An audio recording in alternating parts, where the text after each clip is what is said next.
Assalamualaikum warahmatullahi wabarakatuh. Waalaikumsalam warahmatullahi wabarakatuh. Kami dari kelompok 1 ingin mempresentasikan tentang pengantar, pembelajaran, dan kontrol motorik. Sebelumnya kami ingin memperkenalkan diri terlebih dahulu. Perkenalkan, nama saya Hidayatullah. Perkenalkan, nama saya Akmal Jupa Anaga. Perkenalkan, nama saya Nadia Mustaini. Nah, coba dulu. Dan satu lagi ada Sakit guys. Apa itu belajar? Ada yang tahu apa itu belajar? Kalau tidak tahu, saya akan masih tahu.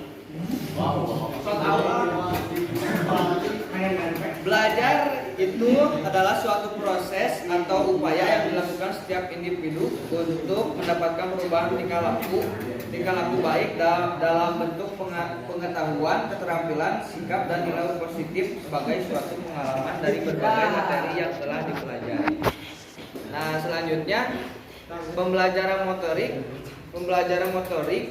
adalah merupakan suatu proses terjadinya perubahan yang bersifat relatif yang permanen dalam perilaku motorik sebagai akibat dari pelatihan dan pengalaman dan bukan akibat dari suatu perkembangan.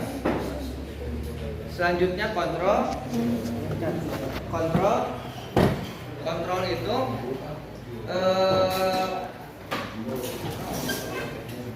kontrol merujuk kepada kebebasan mahasiswa atau pembelajaran dalam memilih dan pengurutan terhadap isi yang akan dipelajari, kecepatan belajar, komponen strategi pembelajaran yang ingin dipilih, dan strategi kognitif yang ingin digunakan. Dan kinerja sebagai kinerja guru merupakan prestasi seorang guru yang diukur melalui standar yang telah ditentukan dan telah disepakati bersama ataupun kemungkinan lainnya.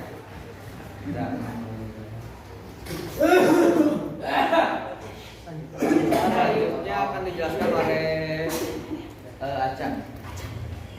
di sini ada sifat keterampilan motorik sama klasifikasi keterampilan. Yang pertama ada sifat keterampilan motorik.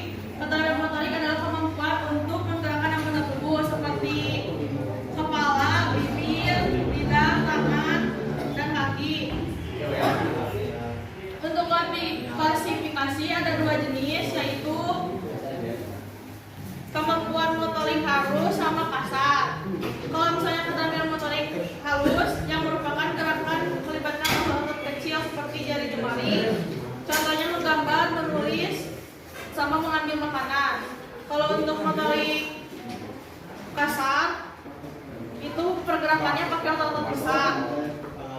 Aktivitasnya kayak berdiri, duduk, berolahraga. Teman-teman, di sini ada yaitu perbedaan individu yaitu adalah perbedaan kemampuan karakteristik seseorang anak serta didik pada jenjang usia tertentu dan dalam setiap kelompok tertentu. Jadi pada dasarnya hukum perbedaan individu beranggapan bahwa setiap orang itu berbeda-beda. Perbedaan ini disebabkan karena perbedaan etnik, perbedaan persepsi, dan ekspektasi masing-masing. Dan yang satu adalah kemampuan motorik. Kemampuan motorik adalah kemampuan untuk menggerakkan anggota tubuh seperti kepala, lidah, tangan, kaki, dan jari jemari. Pertama ada 3 pertanyaan terlebih dahulu. Silakan mengajukan diri. Itu sampai ketiga.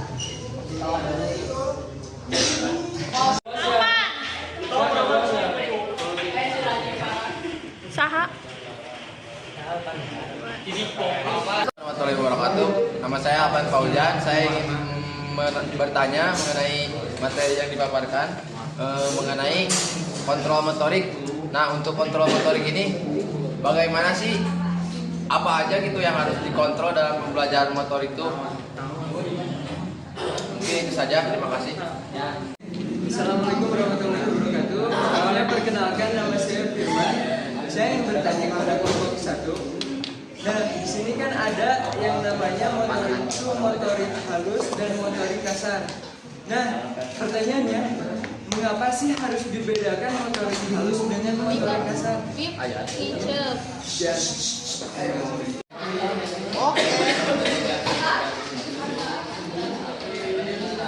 Seperti yang disampaikan tadi di keterampilan motorik, di sifat keterampilan motorik. Tadi saya mendengar bahwasanya keterampilan motorik adalah kemampuan seseorang untuk menggerakkan tubuhnya, betul ya?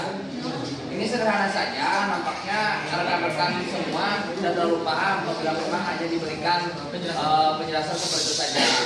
Coba untuk lebih dijelaskan kembali keterampilan itu apa, kemudian motoriknya itu apa, kayak tadi individu yang seperti apa, individu itu bagaimana, contohnya seperti apa. Nah, di keterampilan motorik pun sama, tidak hanya keterampilan motorik adalah kemampuan seorang untuk menggerakkan tubuhnya. Coba untuk diperinci kembali, keterampilan itu apa sih yang disebut dengan keterampilan? Apakah semua gerak disebut dengan keterampilan? Nah, gitu. Terus motorik itu apa? Apakah semua anggota tubuh disebut dengan motorik? Iya, betul. Gitu. Jadi dijelaskannya. Apabila memang benar semuanya, jelaskan. Kalau nggak salah pakai benar. Nah, gitu sih. Terima kasih. Silakan. Latihan saya di sini akan menjawab pertanyaan apa? Pertanyaan motorik ya. Kontrol motorik adalah merupakan serangkaian proses yang difokuskan pada kontrol dan koordinasi terhadap postur dan gerakan. Dan proses perkembangan motorik dipengaruhi oleh beberapa faktor, yaitu motivasi belajar anak, pengetahuan ibu, lingkungan pengasuhan, teman sebaya, stimulasi dan tingkat gizi. Gimana Apan, jawabannya puas?